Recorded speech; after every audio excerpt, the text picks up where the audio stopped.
భద్రాద్రి కొత్తగూడెం జిల్లాలో ఎండలు నిప్పుల కుంపటిని తలపిస్తున్నాయి. భద్రాచలంలో 45 డిగ్రీలకు పైగా ఉష్ణోగ్రతలు నమోదవుతున్నాయి.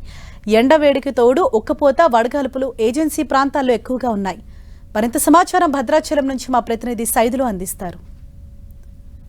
ప్రాంతాల కంటే ఏజెన్సీ ప్రాంతమైన భద్రాద్రి కొత్తగూడెం జిల్లా అయినటువంటి భద్రాచలంలో ఎండ విపరీతంగా బాణుడు బగబగకు ఈ ప్రాంతం అంతా కూడా మండిపోతున్న పరిస్థితి ఉంది. ఉదయం నుంచే బయటికి రావాలంటే కూడా జంకుతున్న పరిస్థితి. ఓవైపు సీతారామచంద్ర స్వామి కళ్యాణం జరుగుతున్నప్పుడు కూడా అనుకున్నంత ఈ ఎండనికి భయపడి ఎవరు భక్తులు కూడా అనుకున్నంత స్థాయిలో మాత్రం రాలేదని కూడా మనం చెప్పుకోవచ్చు. అదే మహాపట్టాభిషేకం కూడా కొనసాగుతుంది. రోడ్లన్నీ కూడా చాలా నిర్మానుషంగా మారుతున్న పరిస్థితి అయితే కనిపిస్తుంది. ఉదయం నుంచి సాయంత్రం వరకు కూడా ఎవరు బయటకు వచ్చే పరిస్థితి కనపడట్లేదు. అత్యవసరం అయితే మాత్రమే రోడ్డు మీదకి వస్తున్న పరిస్థితి. రోడ్డు మీద కూడా వచ్చేటటువంటి భక్తులు కావచ్చు, లేకపోతే అత్యవసరమైన పరిస్థితుల్లో మాత్రమే వస్తున్నారు.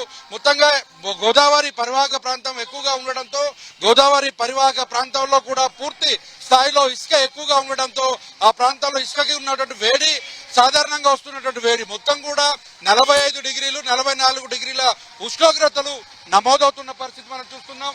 అయితే ఎండ నుంచి తట్టుకునేందుకు మాస్కులు కావచ్చు, ఇతర టోపీలతో మొత్తం కూడా జాగ్రత్తలు తీసుకుంటున్నారు. అయినప్పటికీ కూడా ప్రధాన కూడల్లో కావచ్చు, మిగిలిన పట్టణ ప్రాంతాల్లో కానీ ఎక్కడ కూడా ఉష్ణోగ్రతలు ఎక్కువ శాతం నమోదవుతుంటే మెడికల్ క్యాంపులు కూడా నిర్వహిస్తున్న పరిస్థితి అయితే కనిపించడం లేదు. ఎండ వేడిమి నుంచి కాపాడుకునేందుకు పండ్ల రసాలు కావచ్చు, ఓఆర్ఎస్ ప్యాకెట్లతో, కొబ్బరి బొండాలతో సేద తీరుతున్న పరిస్థితి అయితే ఉంది. వైద్యులు ఇప్పటికే గతంలో ఎన్నడూ లేని విధంగా 45 డిగ్రీల ఉష్ణోగ్రత భద్రాచలం, మనుగూరు, కొత్తగూడెం లాంటి చోట ఓసీలు ఎక్కువగా ఉండడంతో, సింగరేణి ప్రభావిత ప్రాంతం కావడంతో ఎక్కువ శాతం ఉష్ణోగ్రతలు నమోదవుతున్న పరిస్థితి అయితే కనిపిస్తుంది. ఎన్నడూ అంటే మొత్తంగా సీతారాముల కళ్యాణం అంటేనే పెద్ద ఎత్తున భక్తులు భద్రాచలానికి చేరుకుంటారు. అటువంటిది ఈసారి ఎండా వేడిమికి బాగా భయపడి ఒక ఉక్కపోత, చెమట కారడం, మొత్తం మంట, ఒళ్ళంతా మంట వస్తున్న పరిస్థితి అదే కనిపిస్తుంది. దీంతో ఒకసారిగా భక్తులు వచ్చి కళ్యాణాన్ని కానీ పట్టాభిషేకాన్ని కూడా కరించే అవకాశం లేదు కాబట్టి ఉండలేనటువంటి పరిస్థితి. చిన్న నుంచి వృద్ధుల వరకు కూడా డిహైడ్రేషన్ అవుతున్న పరిస్థితి అయితే కనిపిస్తుంది. డిహైడ్రేషన్ అయ్యి చెమటలు వచ్చి పూర్తిగా ఆసుపత్రుల పాలవుతున్నారు.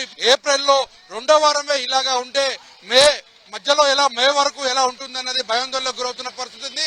ఎప్పుడు ఎన్నడూ విని కని చూడనటువంటి ఎండలు ఈ ఏడాది మాత్రం ఆరంభం నుంచే కొనసాగుతున్న పరిస్థితి అవుతుంది. కెమెరామెన్ విజయ్తో సైదులు, 10 టీవీ, భద్రాచలం.